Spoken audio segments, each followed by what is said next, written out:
Rabbana taqabbal minna innaka antas samiul alim wa tub alaina. Bismillahirrahmanirrahim.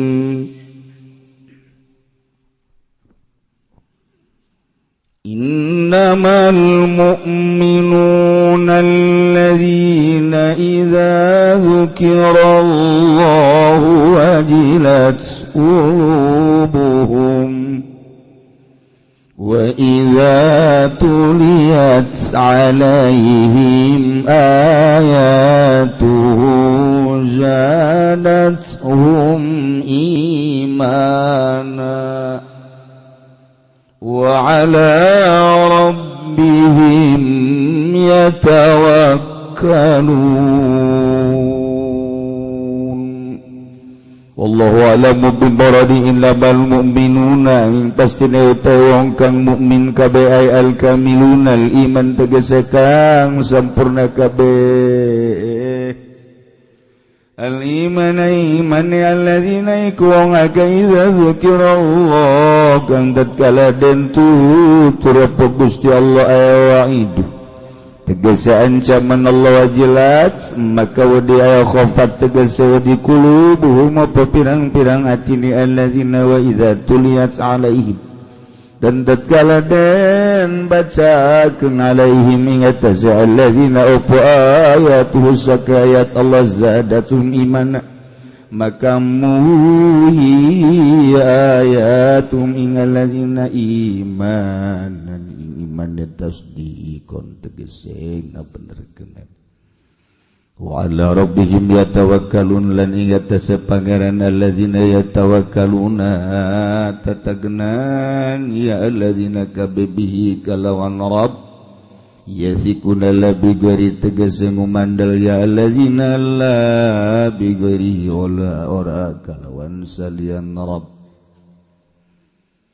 alladzina yuqimuna as-salata wa mimma razaqnahum yunfiqun. Wallahu a'lam bimuradi tegese wong akeh kang padha ngadegakeun ya alladzina kabeing salat yatuna biha bihuquqi tegese nekani alladzina kabebiha kalawan salat kalawan pirang-pirang hak salat wa mimma razaqnahum lan saking barang kang ngarizkian isun agung hum ing alladzina a'tainahum tegese gawekeun isun agung ming alladzina yunfiquna nganapakakeun ya alladzina kabe fi taatillah karena arah taat ing Allah.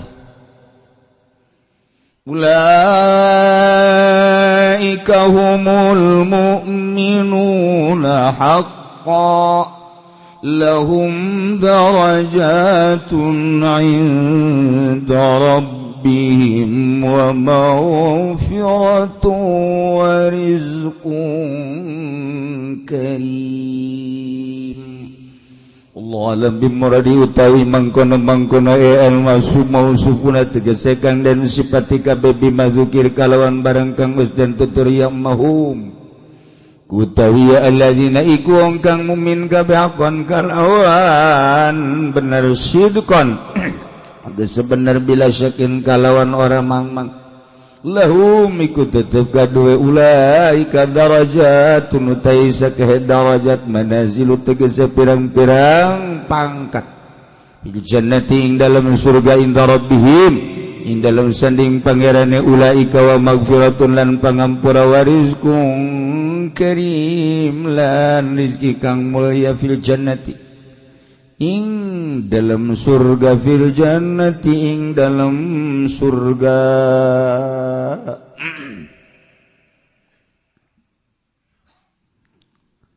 Urang keur ngabahas tentang surah Al-Anfal.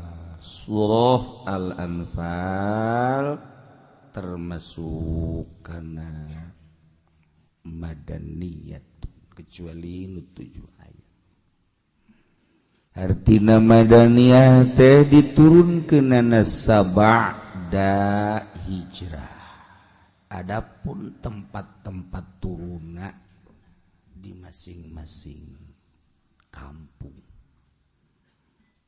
masing-masing daerah, nu penting sabada hijrah ngaranna madaniyah. Anfal eta ialah harta jarahan perang sakumaha nu geus dibahas kamani tentang gonimah kejadian perang Badar. Para sahabat naroskeun ka Anjeun Muhammad tentang harta rampasan perang. Bejakeun Muhammad al-anfalu lillahi war rasul, jarahan teh eta milik Allah jeung Rasul, ya nesrakeun urusanana ka Allah jeung Kangjeng Rasulullah. Engke Allah bakal ngatur tentang pembagian-pembagianana, ulah sok ngabagi ku hawa nafsu ku sorangan. Kulantaran milik Allah jeung Rasulna tu fattaqullah, maka kudu sieun ngaranjeun kabeh ka Allah. Wa aslihu dzata bainikum, bereskeun pacekcokan antara aranjeun kabeh sing narurut ka Allah jeung Rasulna. Wa ati'ullaha wa rasulah in kuntum mu'minin. Jelema anu iman madaek diatur ku Allah jeung Rasul. Tara ngatur sorangan nu asli jelema mukmin anu sampurna kaimananana daek diatur ku Allah, daek diatur ku Kangjeng Rasulullah sallallahu alaihi wasallam. Urang ka dieu ku ari teh ngatur sorangan. Negara teh sebenarnya boga aturan ti Allah, tapi diatur ku urang. Salah mangga tah ieu keur carita ngaji. Perpolitikan geus diatur ku Gusti Allah dina Al-Qur'anul Karim jang kamaslahatan jeung kamafsadatanana. Perekonomian geus diatur ku Gusti Allah ku Al-Qur'an jeung hadis, tinggal urang nurut jeung teu nurutna ka aturan Allah jeung Rasulna. Perbudayaan geus diatur ku Allah jeung Rasulna. Sagala rupa pertanian geus diatur ku Allah jeung Kangjeng Rasulna. Tinggal kembali ka urang sampurna apa henteu si iman urang. Lamun urang sampurna, atiullaha wa rasulan, nurut ka Allah. Nyanggakeun sadaya-daya, ngiringan kumaha ceuk Allah. Kumaha saur Kangjeng nemah teh nemah. Tapi lamun anu kurang sampurna imanna na ieu milu utar atur, padahal geus diatur ku Allah tapi urang yeun aturan deui. Nah ieulah wa man lam yahkum bima anzalallah fa ulaika humul khasirun.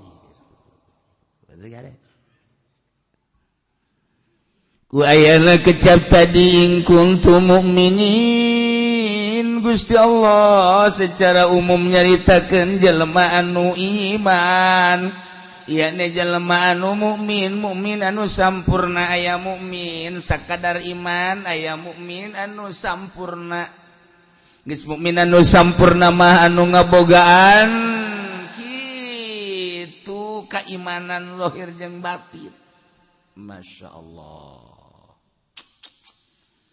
Mentak dijelaskan ku Gusti Allah dina ieu ayat nu tilu patali jeung batin, nu dua patali jeung zahir. Nu mantak iman anu sampurna yakni mukmin anu sampurna kaimananna teh ieu ngabogaan syarat nu 5. Tilu balikna kana batin, 2 balikna kana zahir. Lamun geus aya kabeh nu 5 mukminna mukmin sejati. Ya Allah, lain mukminan asal make baju koko make sorban kunjungan ke pondok pesantren dicium leungeunna bau parah dianggap mukmin boloon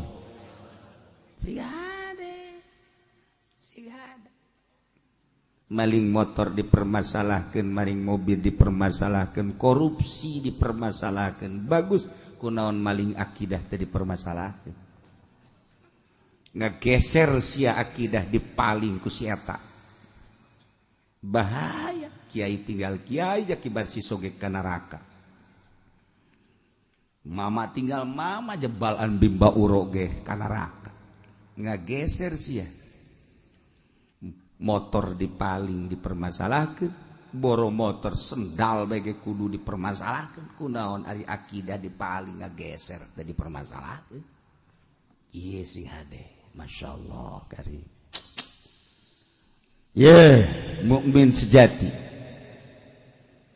Innamal mu'minuna alladzina idza dzukirallahu wajilat qulubuhum وَإِذَا تُلِيَتْ عَلَيْهِمْ آيَاتُهُ زَادَتْهُمْ إِيمَانًا وَعَلَى رَبِّهِمْ يَتَوَكَّلُونَ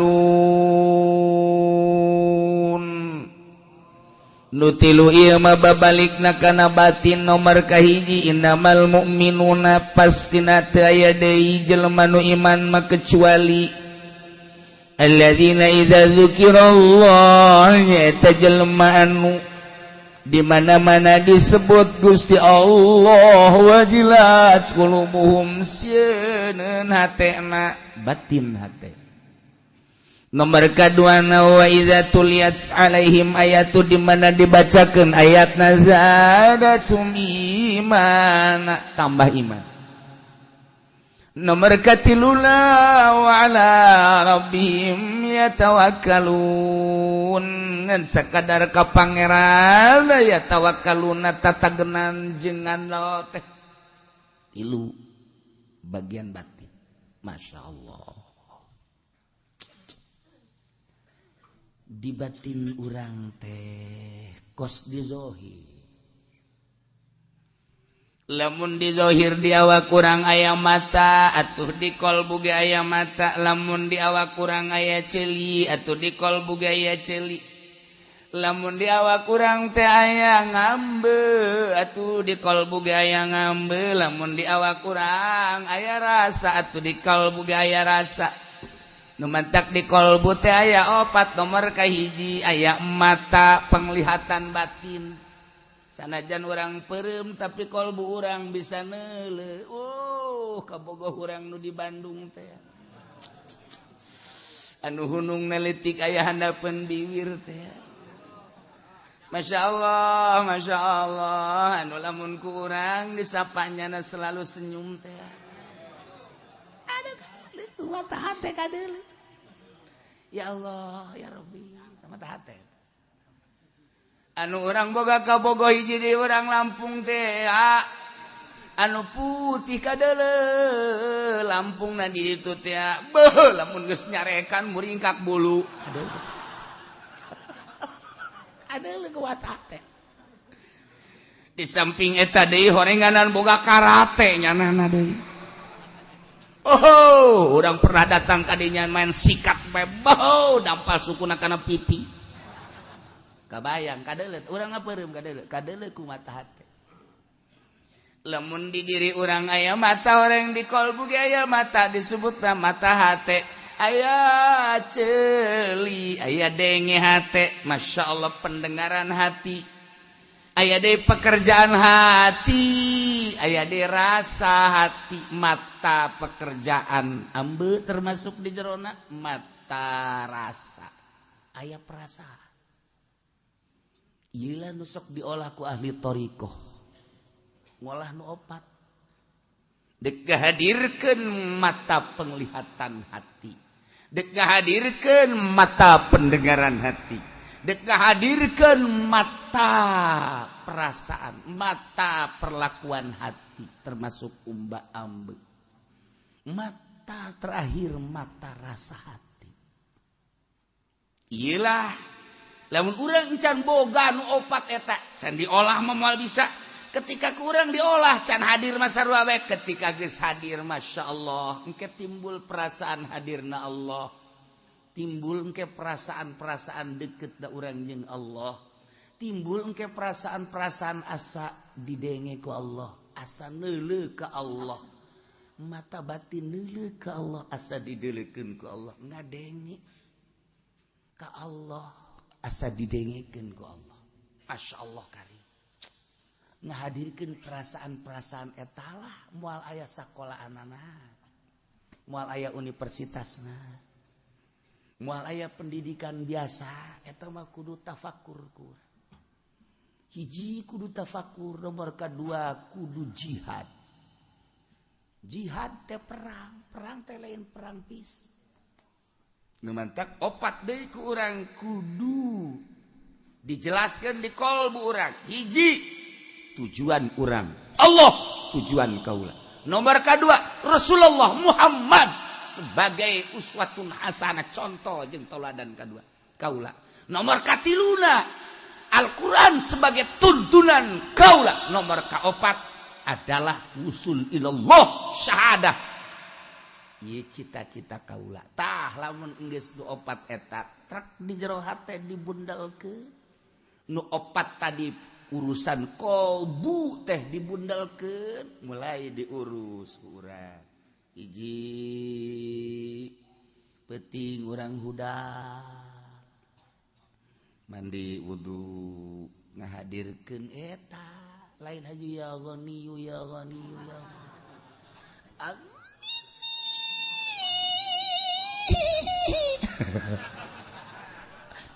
jurig da wakos itu beres. Iya. Engke cerdas, dibere ilmu laduni. Ilmu ma'rifatullah. Caang hate urang kapanggih jeung dunia, hina teu hayang. Ngaji bae, silaturahmi bae. Dipertanyakeun engke di jero hati aya sia ngaji rek naon dunia. Dunia hina ku sia kunaon diojol jeung Al-Qur'an. Goblok sia urang nyarekanan awak urang. Tolol sia awak kunaon leuleumpangan tengan berkat malu berkat goblok sia. Pantongkeun huru urang ka tembok jeger beres. Je. Tah. Ieu kenyarekanan awak. Sia da naonan ieu ngaji Quran. Hayang naon sia? Hayang naon sia? Carekanan ku urang. Asma Allah dipake neangan dunia ku sia goblok sia.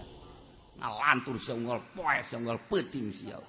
Disebut macan panggung lah, singa panggung lah, boloon sia, goblok sia, tolol sia, leuwih tolol titibatan tukang toge sia, goblok, pantongkeun deui jeger. Tah eta kakara. Lain bo manggung asa jadi buya, sejadi kiai. Eta makin loba nu ngondang makin acak-acakan hirup. Makin nyeun pasantren makin takabur hirup. Ku sebab naon? Teu pernah ngahadirkeun mata penglihatan, mata pendengaran, mata perlakuan batin, mata rasa di hirup.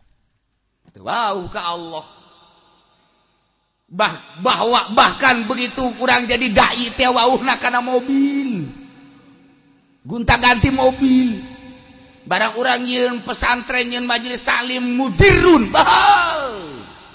Kuari wauhna lain ka agama, wauhna kana sawah, ka mobil, ka bangunan. Celaka teu wauh ka Allah. Lain hayu wauhkeun ka Allah. Nah, ieulah ayatna. Lamun hayang nyaho mukmin sejati mah jawaban teu naing kuntu mukminin, lamun aranjeun jadi jelema nu mukmin. Mukmin lain sakadar mukmin, tapi mukmin anu bener-bener mukmin sejati, anu kajen kukumaha ge ieu teh bener-bener ngarealisasikeun nurut ka Gusti Allah jeung Rasulna, ati Allah wa rasulah. Kumaha ceuk Allah jeung kumaha ceuk Kangjeng Rasulna bae, maka nyeun kukumaha ge hirup teh tiasa dibawa jeung diatur ku Gusti Allah. Cek Gusti Allah ngaler-ngaler, cek Gusti Allah ngidul-ngidul, cek Gusti Allah salat-salat, cek Gusti Allah puasa-puasa bari jeung lillah. Cek Gusti Allah perang teh sieun paeh lantaran nu nitahna ge Gusti Allah. Waktu ngawujudkeun ge urang teu mesen ku ari titah perang titah ngalawan merangan kabatilan, rela nyawa dicabut ku nu bogana. Lillah mukmin sejati. Tah, iyalah konsepna. Innamal mu'minuna pasti nari jelema nu mukmin al kamilun al iman tegasna nu salampurna imanna mukmin sejati nu zahiran wa batinan alladzina idza dzukirallahu yatajalma mukminin nu di mana disebut Gusti Allah yakni wa'iduhu ancaman Gusti Allah wajilat qulubuhum sieun hate. Nu mantak lamun jelema bodoh mah moal diangkat jadi wali sebab disebut ancaman Allah teh nyaho kos kumaha ancaman Allah. Kudu nu pinter. Urang lamun nyaritakeun Soeharto nyaho keotoriteran Soeharto sieun ka Pak Harto. Urang lamun ngadenge Bung Karno nyaho lantaran sebagai proklamator Indonesia. Nyaho urang. Sebut Pak Harto tak hate aya sieun Inggris disebut Bung Karno rasa cinta anu menggebu. Sebut Jokowi terserah ente. Terserah ente presiden urang sararea. Terserah itu mah. Apa sieun ente ke apa ka Jokowi apakah berani terserah ente. Tah. Saya suserian goblok. Tah, ieu teh urang lamun disebutkan, dak urang carita da begitu ngadenge suara Abu Jahal kagambar ku urang kabiadaban Abu Jahal. Ketika urang ngadenge Firaun. Dah satoren Firaun. Jak kuari di ayam Firaun orangna. Benerus emang Firaun itu paeh datang ka kuari. Eueuh atuh aya sarua bae. Abu Jahal itu modar, apakah eueuh Abu Jahal kuari aya? Sarua jeung kangjeng Nabi maut, apakah kangjeng Nabi pupus atuh henteu aya jaloba warasatul anbiya tanpa pamrih. Urang ngadenge seseorang jawara baheula teh jawara pohara jasa di negara urang. Biasa negara lah sakampung urang bae. Eta mah jawara tukang bobok, tukang tarok, tukang nyingkabkeun androk. Sok ngaliangan liang orok teu beres. Tah ieu jawara. Teu meunang sambarangan asal aya anu ngahalangan bae kana kaayangnya tampiling kunyana. Asal aya anu ngadebat sepak kunyana. Asal jana boga kaayang cokot kunyana. Hei, tah mah jawara mabok di nyana, gagah di nyana, galak di nyana, biadab di nyana. Di lembur urang aya jawara model kos kitu. Ketika urang ngadenge ngarannya sieun. Asal ngadeng awas jawara. Geus paeh jelema. Sieun. Budak leutik bae anak urang tak bisa dipake, bisa dilalagaku jawara eta. Ulah cari jawara itu. Haju cicing bae. Anak urang di mobil curi. Cari polisi. Anak urang. Polisi sieun heran teh anak urang. Ieu anak kula bae leutik ngamuk di mobil urang ke Lembang. Cari sia ade. Polisi sia. Eta nalurina eta asup ka jero kolbu masyaallah. Padahal mah urang teu nyaho polisi teh acan ngabejaan ka eta budak teh polisi teh galak, polisi teh aya anu bageur, polisi teh. Tapi eta budak asal, kieu tuh, aya polisi. Tak cicing kana. Berarti eta nang Allah kan polisi teh jahat. Lah ieu mah kan bisa pakai ngalalaga budak heran. Padahal mah kan teu sakabehna polisi kitu. Dia polisi ge aya nu bageur sawarehna mah. Tapi eta budak sieun anu polisi masyaallah. Da ieu keur carita. ieu carita dek ngabayangkeun asma Allah maksudna. Lamun urang terhadap makhluk-makhluk Allah geus kitu begitu sieun. Tarolah urang teh mau. Wah, lamun tuh di leuweung mau sieun urang. Geus terkenal kapan lamun di Cianteng di dieu di Kulon teh daerah Maung teh kapan dinya kajajaden ngarupa manusia urang lamun kadinya teh ateu maung teh atuh sasalaman kanjeng urang. Di dinya teh kapan aya inohongna urang lamun datang kadinya ka inohongna urang teh kapan bisa nyambat maung bisa meuli maung. Nagara Banten teh lain sambarana besi urang deuk hayang boga maung ayo ka dieu tampung ku aing. Ayo diantar ku aing ka ditu. Hayang maung gede hayang maung leutik aya. Babani Banten bisa meuli maung urang. Lamun Garut kamari aya leuweung sancang ka ditu eta teh daerah maung. Baheula Siliwangi Tilem teh tah di leuweung sancang. Blek teu muncul deui. Kuari kapan sok kajajaden maungna maung putih sok kaluar. Eta teh maung anu ngahuni di leuweung sancang. Wah, geus puguh di Lampung mah maung malulu tah mah. Di Jakarta maung ngarupa jelema. Ngerekam sia kayak rupana polisi, rupana abri, rupana PNS maung malulu.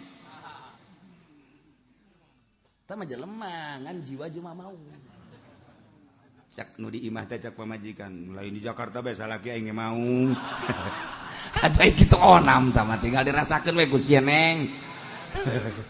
Malah mah campur macan salaki kula mah. Urang tah katawan sapari. Ketika urang di daerah Orai mah lawang mobil urang di biasa bae aman. Komo tah maka embe mah terus ka sagala nanaon ge aman-aman bae. Tapi begitu dekat daerah Maung, wow di ditu ge dikunci. Tot jandela ge ditutupkeun. Sebab naon? Sieun. Neuleundan doang memang. Maung keur hees bae urang sieun. Maung keur hees urang sieun.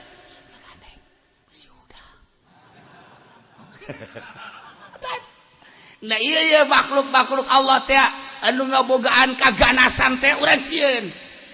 Nyaritakeun jawara sieun urang besi ditampiling dicabok disepak.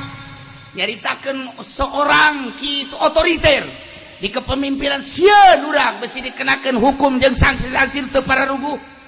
Besi aya polisi urang sieun besi teu pararuguh urang ditangkep punyana.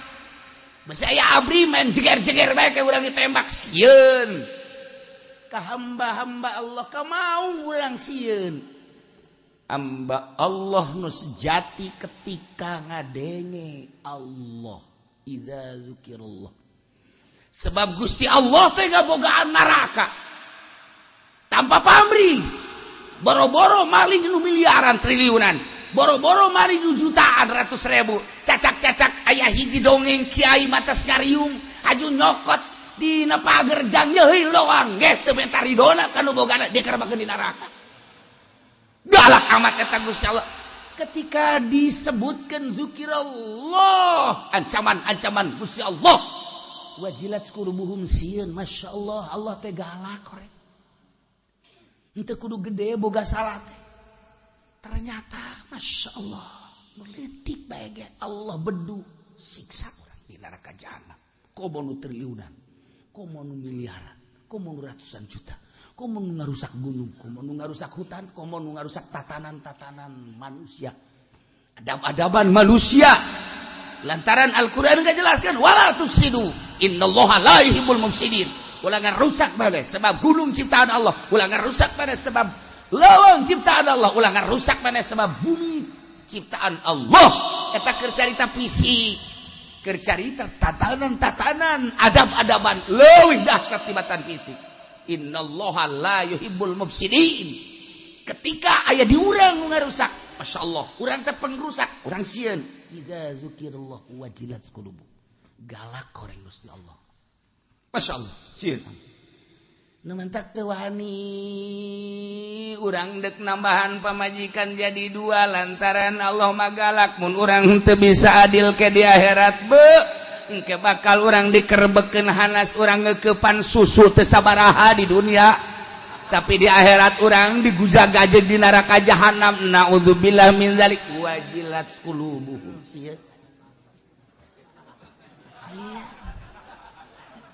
Nah, ketika orang ndek nambahan mobil, ieu teh mobil orang geus anggeus, kualitas dek nambahan deui tapi henteu terjangkau. Maningan orang ngeridit bae. Ieu teh ngeridit teh singga ada sia lantaran eta teh riba, haram sia. Ketika Allah benduan dikerabekeun si Anas teh sabaraha urang numpakan Avanza, numpakan Kijang Fortuner. Geus jagona urang numpakan Lexus jeung Baby Ben. Atau belah dituna urang naik mobil anu urang nu teu jaho melekna teh.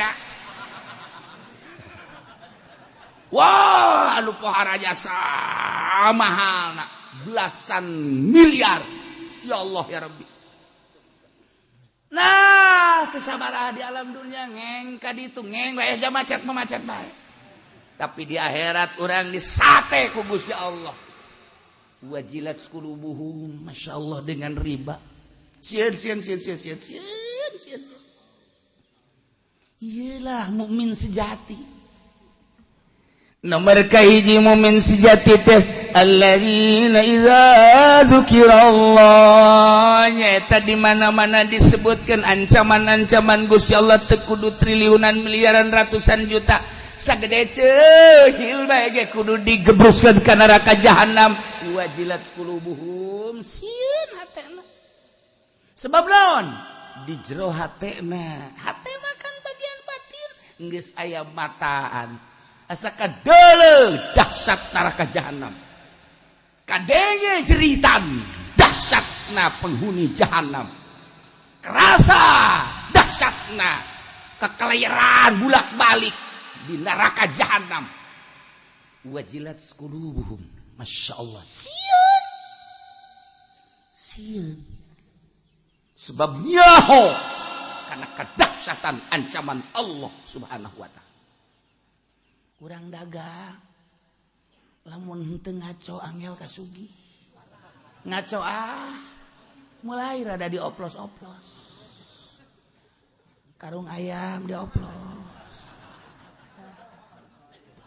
Bisa untung bisa nu tadi da kauntungan teh meureunana ieu teh 5 juta 10 juta lamun normal, tetapi lantaran teu normal bisa naik 15 juta 20 juta leg-leg ku sia. Kok kauntungan sia pake beli mobil lah ku sia, tapi di akhirat sia kawas sia di kulub sia ancul-anculan. Wajilat qulubuhum. Naon hartina mobil, naon hartina duit, naon hartina jabatan, naon hartina kakayaan, aing ke bakal dikulub mah di neraka jahanam. Naudzubillah min dzalik. Wajilat qulubuhum. Atuh urang mah teu dibayangkeun kitu sih.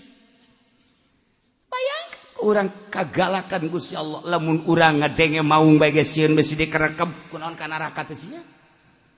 Lamun urang ngadenge otoriterna pemimpin bae urang sieun salah kitu teh salah kitu, sieun urang kehilangan jabatan, kehilangan tahta, jeung kehilangan segala-galana kunaon ka neraka teh sieun. Ya Allah ya Rabbi. Nah, wajilat qulubuhum, mukmin sejati nu di mana disebut Allah teh kadenge kadahsyatana. Kadeuleuh kadahsyatana, karasa kadahsyatanana. Wajilat qulubuhum. Maka sia-sia kunang murung bae. Burung baik kunang. Si sebenarnya jangan. Tayang. Kunaon cenah sia de kawin sabulan deui. Emang kunaon itu? Insyaallah. Kadedengekeun bae bebene aing nyarekan aing. Oh, pohara jasa teu. Aing mah geus bebeakan kanyana. Pamahugi aing geus meureunana jutaan ratus juta, tapi nyana ka aing tayang. Emang saya kurang nampilin geus lain make leungeun suku ka aing.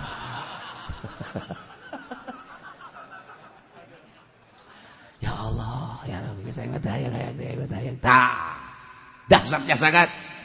Pamentana nu luar biasa sakadarnya nandek cinta-cintaan ka urang tapi pamentana pohara kitu kene kagalakanana cambrutna luar biasa lamun geus barah menta dipencetan sagala rupa minta diurutan dikerokan pada eta mah dahsyat tambah kos kitu tah. Nah asal ngadenge bengaran mantan kabogoh urang sarwiti rerenjagan iraha bae teh saumur hirup tah. Saumur hirup urang geus kawin deui jeung sasage ngadenge mantan kabogoh teu aya dahsyat. Eta sabab urang pernah dinyerikeun. Lamun ka makhluk Allah bae urang rerenjagan kunaon atuh ka ancaman Allah siksa Allah jahanam Allah urang teu pernah rerenjagan. Horenganan urang can ngabogaan mata hati, mata penglihatan, mata pendengaran, mata perlakuan jeung mata rasa can boga can jadi mukmin sejati. Ketika urang geus kabogaan eta urang jadi mukmin sejati sebab lawan idza dzukirallah wajilat qulubuhum di mana disebut Allah kadege kadeuleu karasa ancaman Allah wajilat qulubuhum silna. Itulah mukmin sejati nomor kahiji. Wa idza tuliyat alaihim ayatuh di mana-mana dibacakeun ka manehana ayat Allah zadatum imana tambah iman cekang jeung Nabi al imanu yazidu wa yankus. Iman teh kadang-kadang tambah, kadang-kadang kurang. Iman teh kepercayaan orang ka Gusti Allah yazid wa yankus. Kadang tambah, kadang kurang. Urang contoh leutik bae urang dahar. Sangut Cianjur nu seungit. Make tauco. Aya jengkol ngora digoreng, aya nu atahna. Sambal cibiukna aya, gabus yang nu seungit ya aya, peda beureum aya, di samping daging bistik jeung sop teh aya. Masya Allah, pabajikan keur meujeuhna kadeuleu kurang sehat. Ya Allah, senyum-senyum ka urang, anak urang 2-3 dirinya seserian.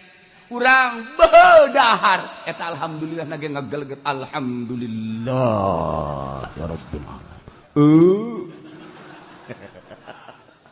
Ieu keur carita zahir bae eta kan bersyukur ngaranna yazid tambah. Meunang sabulan dahar sanguna wadang boro-boro aya tauco jeung sambel aya lauk ge teri nu kos paku heuras. Pamajikan geus teu beda teu bisa ditanya manyun bae. Anak gering. Mangkaning deuk ka rumah sakit teu boga duit. Dahar didinya. Boro-boro ngageleger goblok ge dahar. Sial di dahar. Wayankus kurang syukuran. Urang mah kana kos kitu tah urusanana urusan zahir bae dibawa ka batin. Dahar ngeunah ngageleger, dahar teu ngeunah meng pelehe. Baju bagus ngageleger alhamdulillah na bersyukur, baju soek meng pelehe. Kendaraan bagus ngeunaheun ngageleger, kendaraan jore meng pelehe. Urang mah kos kitu bae. Sebab lain mukmin sejati. Ketika mukmin sejati teu kapangaruhan ku urusan dahar nginum pake jeung kendaraan. Teu aya urusan tambah urusan zahir. Anu engke urang bakal ninggalkeun eta mobil mewah, pae tinggalkeun sawah ratusan hektar, pae tinggalkeun ku urang. Baju ngebereng, boh loba jasa. Baju kebesaran urang di lamari, pae ditinggalkeun. Pamajikan nu bahenol, modar ditinggalkeun ku batur deui. Ya Allah, mukmin sejati mah teu urusan. Di mana-mana dibacakan wa idza tuliyat alaihim ayatuhu zadatum imana. Tambah-tambah iman. Emang kunaon gitu? Lantaran ayat-ayat suci Al-Qur'anul Karim teh kapan ayat eta teh kalamullah. Ai Allah teh kapan anu khaliqus samawati wal ardi ma bainahuma. Anu nyiptakeun langit katut eusina bumi katut eusina jeung antara langit jeung bumi. Wabeh ciptaanana ieu aya kalamna yakni Al-Qur'anul Karim. Beuh kurang bisa maca Al-Quranul Karim kalam Allah Masya Allah anu di jero kalam teh loba jaminan surga Allah Masya Allah kurang kakarak maca surat tika bogoh bae ge ya Allah ya Rabbi kanda tercinta setelah suratmu aku baca terharu membaca suratmu dengan demikian aku ingin membalas bahasa cintamu. Sebetulnya sebelum engkau mengatakan cinta, aku telah mengatakan dulu di Lauhil Mahfuz. Parah. Apa gombal lagi lebih gombal deh itu mah.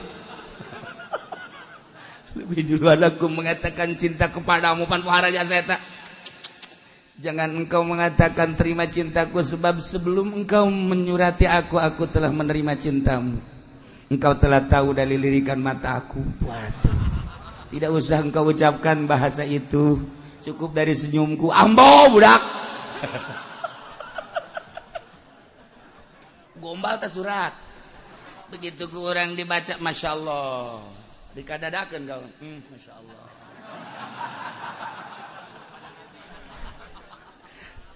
Kakak kita dibaca tadi.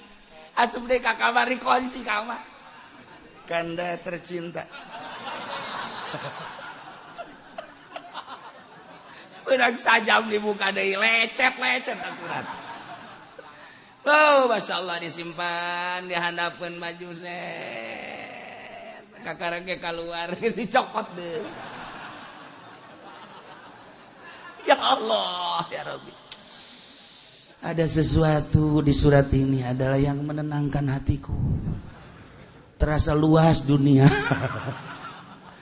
ketika membaca surat ini Masya Allah tak etak surat di makhluk baikos gitu atuh komo iya Allah jelema anu iman nurut ka Gusti Allah bakal disadiakeun sorga anu geus kacaritakeun teu kudu dicaritakeun kaindahan jeung kamewahan sorga ja sorga mah batana ge lain bata Cisoka je emang kumaha gitu. Emang kuncina sorga tina kunci besi lain. Ya Allah. Sinarna ge seluruh sinar aya barijeng tertentu lampu jeung listrik sebab eueuh PLN. Lampu lamun aya lampu di sorga engke lamun pareum ka mana meulina.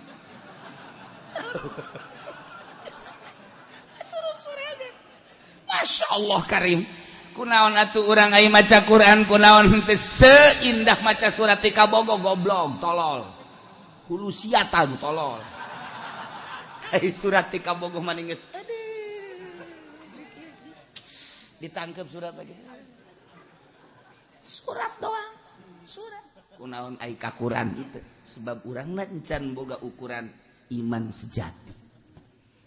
Ketika orang jadi iman sejati Masya Allah inna Al-Quran teh aya sanjungan-sanjungan jeung jelema mukmin cek Gusti Allah ketika sia iman ka aing sia nyebutkeun Allah aing bersama sia maca Quran aing bareng sebab eta kalam aing urang maca Quran berarti bareng jeung Allah ieu kurang ye keur dibaca ye kurang keur didengekeun urang keur bareng jeung Allah nu batak jembar urang teh jembar teu boga perasaan kumaha beres gaji hutang numpuk deui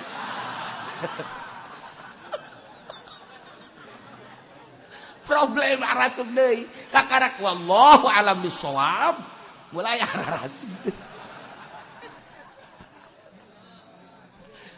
iman teh sejati ieu iman sejati mah tah mantap gua lain bodoh wali mah anu berpredikat mukmin sejati jelema pinter sebab lah nu nyaho kana kadar kaistimewaan Al-Qur'anul Karim tina bahasa Gusti Allah teu wani nyekel Quran lamun teu boga wudu la yamassuhu illal mutahhar dibaca ku urang lain bahasa urang bahasa Gusti Allah aya tanggung jawab Gusti Allah ketika iman ka Allah ngalaksanakeun aturan Allah dibere surga sanu teu bunga ketika urang maca Al-Qur'an baca Qur'an sia keur maca ayat aing bahasa aing aya di dieu sia nyebut asma aing Allah sia teu nyaho ketika dibacakan zikir aing aya di dieu. Lamun urang geus boga rasa deuleuh hate denge hate jeung rasa hate, masyaallah Ketika dibaca ayat suci Al-Qur'anul Karim, ayat tanggung jawab, martabat jeung keindahan sorga, tambah teh urang teh iman urang. Tuh, bacakan Al-Qur'an. Wa idza tuliyat 'alaihim ayatuhu, di mana dibacakan ayat Gusti Allah zadatum imana, Tambah iman. ku tambah-tambahna iman ketika aya nu mencaci maki mencerca Al-Qur'anul Karim, panas urang nyawa tarohana membabi buta. Masalah. Paeh ngabelaan Al-Qur'an. Masalah. Belaan Al-Qur'an, ngabela Allah. Allah teu kudu dibela. Saekeun sugut sia aing sia. Aing ngabela aing lantaran Allah nitah. Allah mah teu kudu dibela cenah. Ya Allah mah gagah. Kunaon ngabela Allah. Kadieu sumut sia ku aing sia. Saekeun sia. Prak gelut eleh urang. Lain urusan menang jeung eleh, Tetapi zadatum imana, tambah iman. Masyaallah karim. Dimumule ku urang Al-Qur'an. Nu manta Qur'an dibaca ditutup ku urang, ditenden ge kudu dipangluhuran. Diwadahan ku urang mun aya mah wadahna teu disletingan, baheula mah make kanjut. Undang. Make wadah baheula mah keur kula leutik keneh Qur'an teh dimumule, masyaallah dipanggieunkeun wadahna. Asupkeun zat kuari mah geus eta. Turutan ka Haji Pendi. Haji Pendi geus banget. Quran baca, asupkeun, sletingan, tenden di luhur, antep. Satahun teu dibaca-baca. Geus disletingan rapi. Lain aja disletingan teu dibaca-baca. Tah mah penghormatan doang. Asal aya nu nyokot ulah. Geus disletingan antep. Atuh tah goblok tah fokus kitu mah. Tolol, ngahormat sih ngahormat. Tadi baca-baca. Ditoel ge ulah. Baca. Wa idza tuliyat 'alaihim ayatu zadatum iman.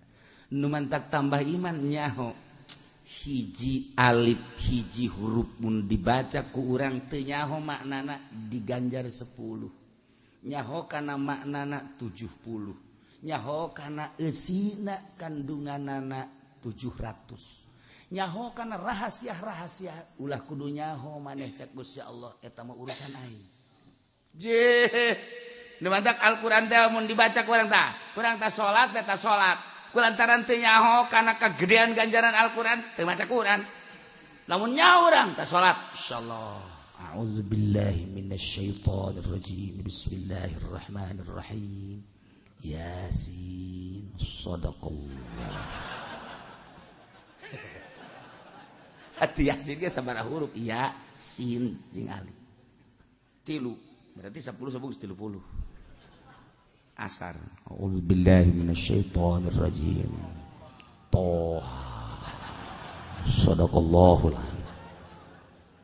Datang ka paeh moal tamat.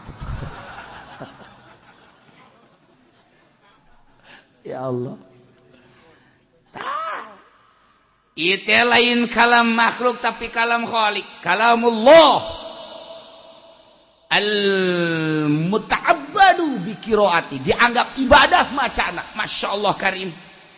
Sing hade Al-Qur'anul Karim dibaca nu hungkul geus ibadah urang. Komo kurang kuari keur dihartikeun, komo kurang kuari keur direnungkeun, diasupkeun ka jero hate. Ya Allah, ya Rabbi, hanya satu ayat tetapi nyangkrung di jero hate. Ya Allah, loba nu diangkat jadi wali Allah ku saya.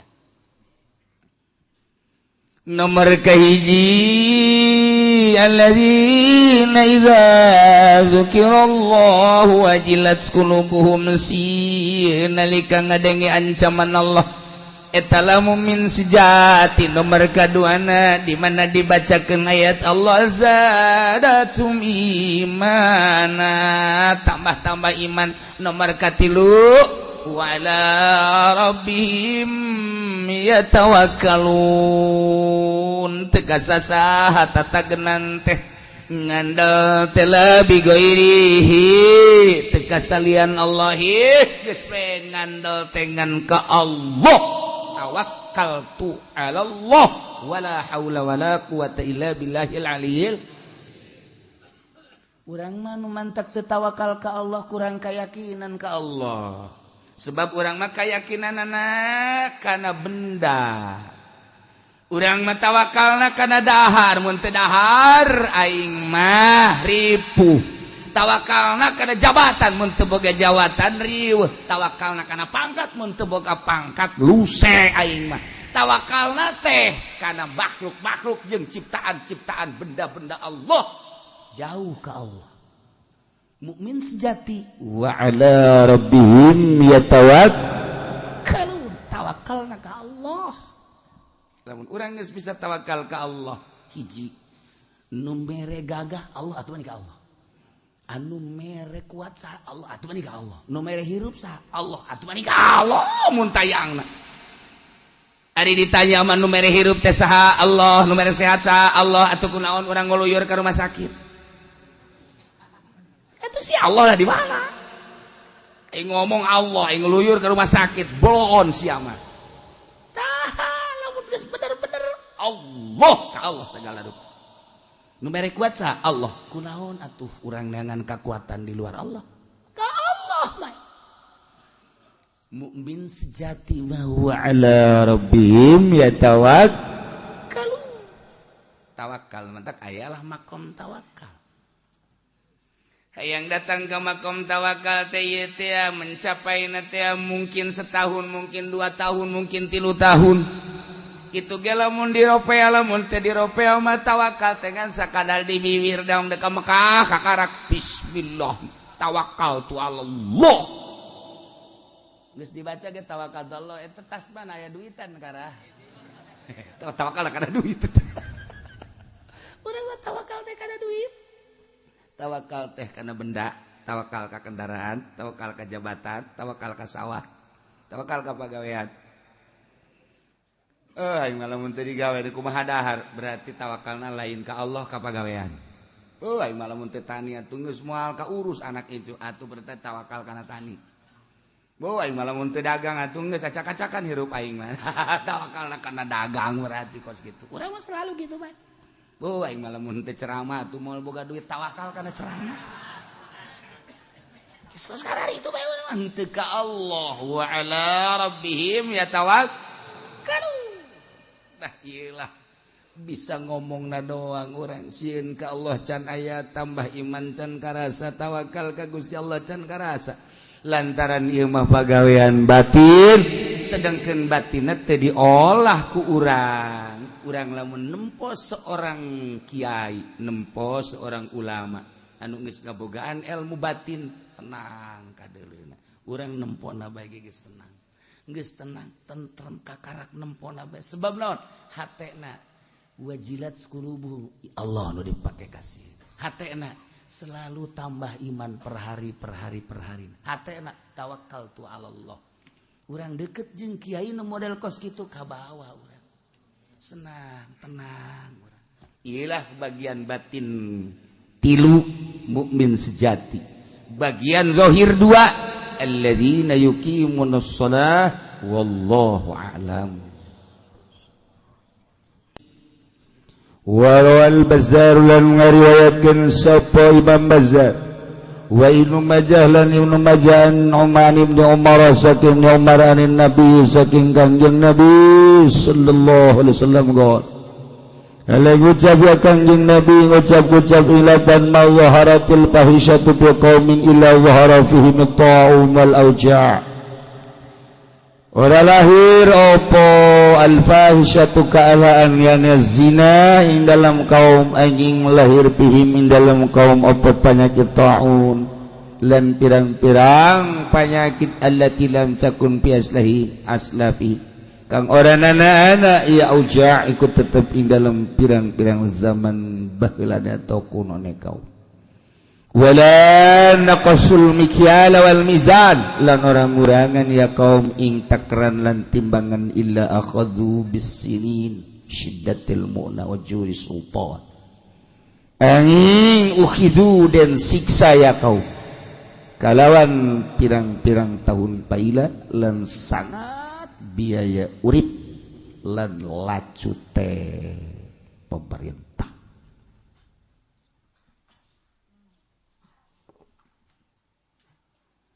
Urang keur nyaritakeun bab fitnah. Kangjeng disuruh sadurungna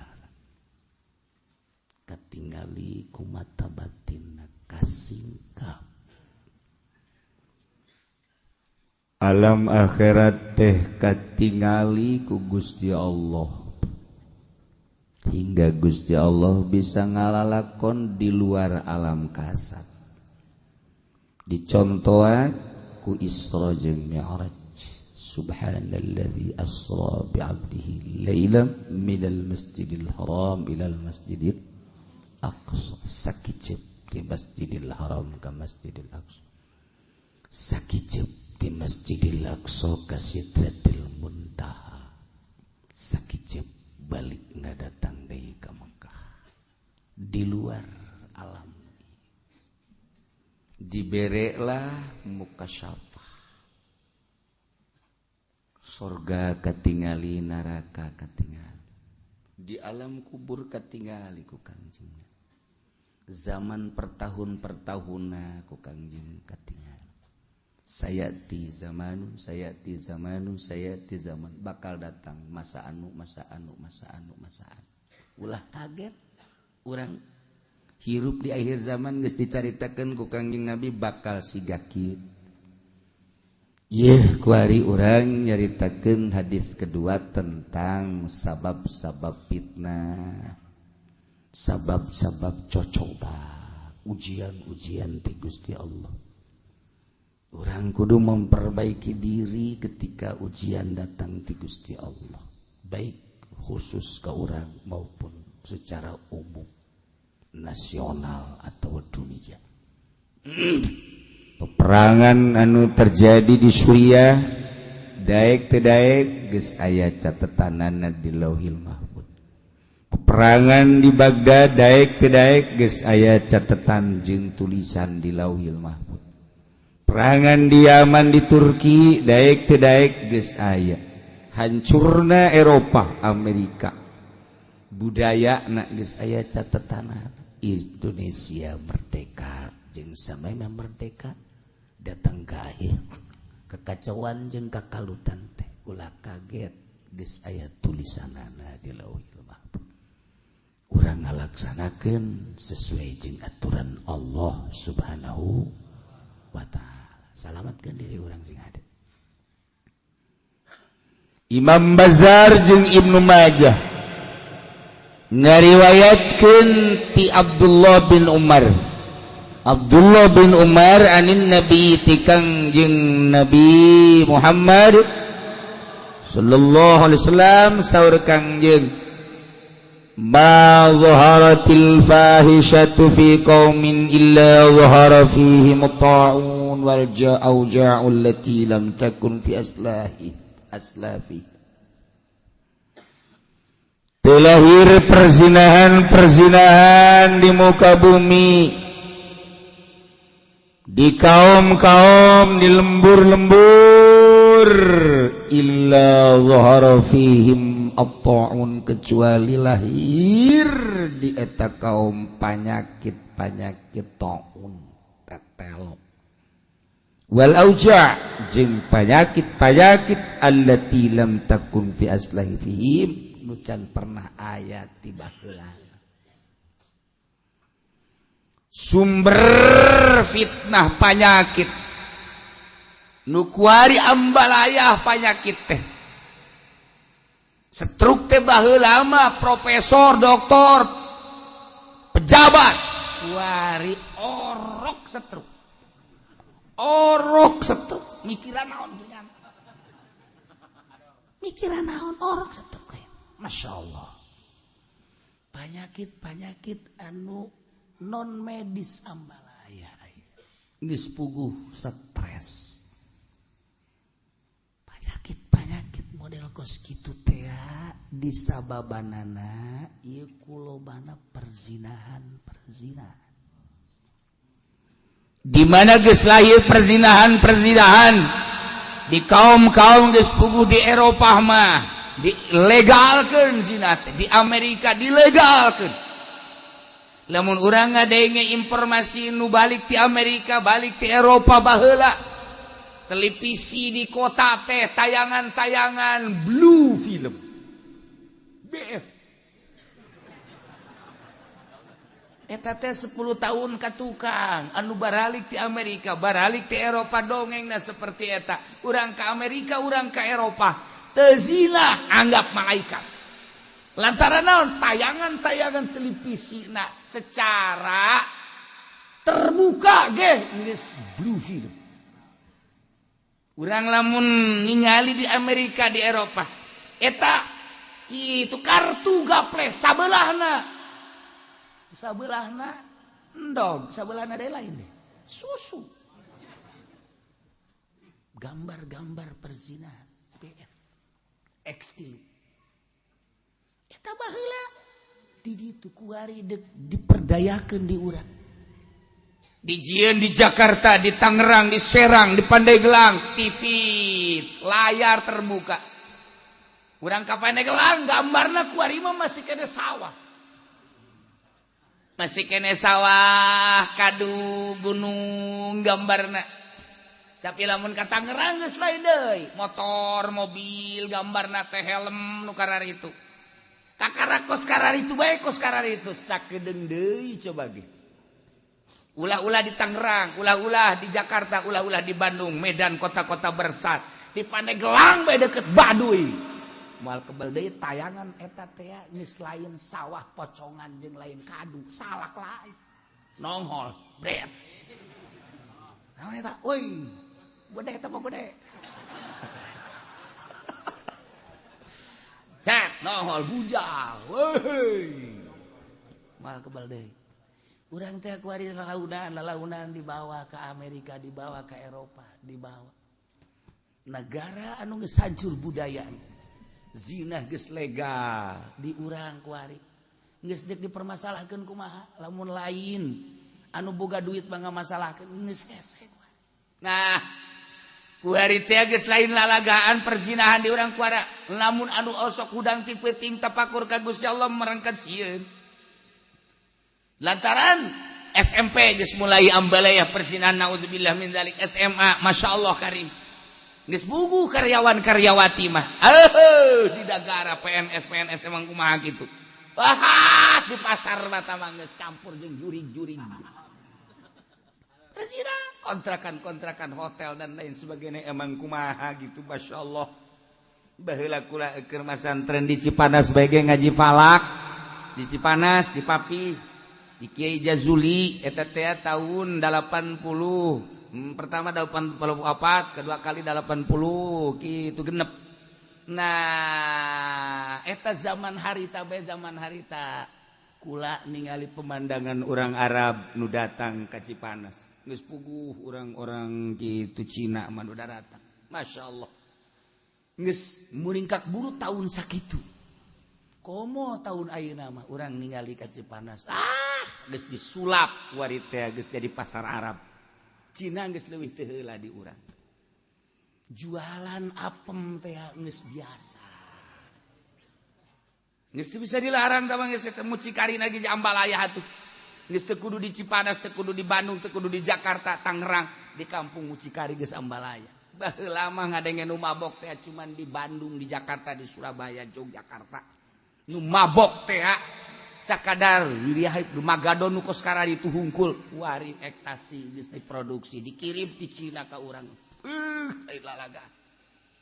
Kuari geus Ambalaya murah, masalahna mulah diproduksi dek dihancurkeun otak-otak bangsa Indonesia ti mimiti budak keneh. Kuari geus alalajur, geus teu berpikir ke arah akhirat, teu berpikir ke arah positif. Negara acak-acakan teh dianggap hiburan ku jana sebab otakna error. Wari terus makin kadilna. Weh, atuh urang ngadenge berita teh kiriman ti Cina ambalaya. Lain dibalikeun deui kapan dikirim deui ka dieu. Dikirim deui encan produksi di urang. Produksi. Polisi unggal poe nangkepan jelema tapi teu anggeus-anggeus datang ka kuari. Nyaho salah polisi, nyaho salah masyarakat. Teu anggeus-anggeus datang ka kuari. Ieu tangkap, ieu beuleum, timbul deui. Ieu tangkap, ieu beuleum, timbul deui. Ieu tangkap, ieu beuleum, timbul deui. Teu hukum nu jelas di Indonesia seperti kos kitu. Ieu mah keur carita kerusakanana akibatna mabok ya zina, akibatna mabok ya maling, akibatna mabok ya kos gila nagara teh aja. Nah, efekna cek Kangjeng Nabi, lamun geus loba mabok, loba zina, lamun geus timbul perzinahan bakal diproduksi, geus diproduksi, engke bakal diturunkeun penyakit anu eueuh di zaman baheula. Penyakit taun mah keur sehat-sehat krebek paeh, tetelo okos hayam ku tetelo. Golepak engke bakal terjadi seperti itu. Penyakit gogolepakan sehat paeh teu puguh penyakitna. Jeung penyakit tuh di zaman baheula akibat loba perzinahan. Hiji, nomor kedua fitnah teh. Wala naqasul mikyal wal mizan ila ukhidhu bis-sinin syiddatil mu'nah wa juri sultan. Lamun pedagang geus ngurangan takran, geus ngurangan timbangan, geus eueuh nu jala lujur, teu pati ngurangan takran jeung timbangan, ila ukhidhu kecuali bakal disiksa bis-sinin ku tahun-tahun paila wa syiddatil mu'nah jeung mahal biaya hirup. Bakal dibere mahal biaya hirup di urang kuari teh makmur Indonesia teh maih masyaallah melak naon bae naon nu teu jadi atuh di urang mah nu garing bae ge jadi. Urang di Amerika mah teu puguh pepelakan, di Eropa teu puguh pepelakan, tuh kobo di Arab naon tuh pepelakan. Urang lamun geus ka Mesir kuari ngadenge Mesir indah barang datang ka ditu mah saablak-ablak buat tuh malu.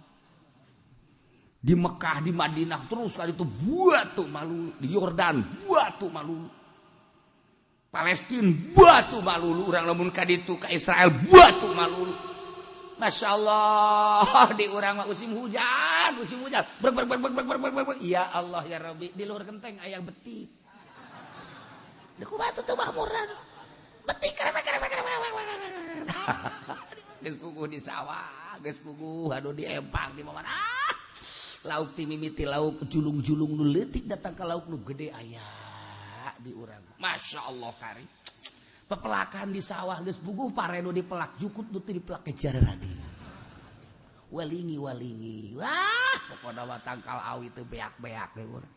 Naon bae ge nu teu dipelak kejar radi saha atuh nu pelak. Tah nu melak tangkal langgoko saha nu melakna ja eueuh. Eueuh tah mah pelak careuh tah mah atuh. Eueuh sugan aya jelema ngahaja melak langgoko aja eueuh, tapi rentul pelakna careuh bae bisa pepelakan di urang mah. Masya Allah emang di Pandeglang eta kocapinang melak atuh lain nyana ngadahar diteureuy ngising kaleuweung jadi. Eta di Pandeglang eta emang kocapinang melaknya lain nang melak bujur teh. Ieu makmur-makmurna di Indonesia. Masya Allah rambutan segala rupa cara radi. Nah, tetapi mahal harga sandang jeung pangan. Bawang sabaraha duit hampir 3 bedag. Cabe sabaraha duit hampir 3 bedag. Dan lain-lain sebagainya. Ya, lamun geus petani, lamun geus pedagang, ngurangan timbangan jeung takran bakal disiksa ku Gusti Allah, bakal aya taun paila di samping eta bakal mahal harga hirup. Nu paling bahaya wajuri sultan lacutna para pemimpin negara. Ieu nu bahaya. Zalim teh geus teh isin, baheula mah aya isin. Camat, bupati masih kena isin ngalakukeun zalim teh. Kuari geus terang-terangan. Gubernur teh baheula teh sanajan nyana salah tapi ditutupan kasalahanana. Isin katempo ku masyarakat kuari geus teh isin-isin. Geus DPR wakil urang geus teu isin-isin ngalakukeun kasalahan. Iyalah akibat kurangan takeran timbangan jeung akibat teh jujur dina ngalaksanakeun perdagangan bakalna urang dibere ku Gusti Allah kelacutan pamimpin urang. Mantak perbaiki ku urang bae heula memperbaiki diri urang supaya nahanan negara geus jelema jujur ieu teh penahan negara. Mantak kiai teh nu jujur ieu teh termasuk paku negara, paku bumi secara gaib adalah kiai jeung wali. Tapi kiai dah lain kiai proposal. Kiai nu benar-benar jujur. Nah, geus bogoh wali mah, moal aya nu teu jujur wali mah. Nah, lamun secara fisik gunung eta teh paku dunia. Tangkal kayu eta paku dunia. Nah, secara gaib da wali jeung kiai. Sebab naon? Lamun geus teu jujur kabeh bakal lacut pemerintah. Masya Allah. Mudah-mudahan orang gabehan dibere jala lujur, dibere araradir, dijalujurkeun jeung diadilkeun pemerintah urang, dimurahkeun harga hirup urang, dijauhkeun tina tahun-tahun baila sehingga urang aya dina katentreman, aya dina kamahmuran, aya dina loh jinawi. Bi barakati ummil Quran Al-Fatihah. Bismillahirrahmanirrahim. Alhamdulillahi rabbil alamin arrahmanir rahim maliki yaumiddin. Iyyaka na'budu wa iyyaka nasta'in ihdinas siratal mustaqim siratal ladzina an'amta 'alaihim ghairil maghdubi 'alaihim waladdallin.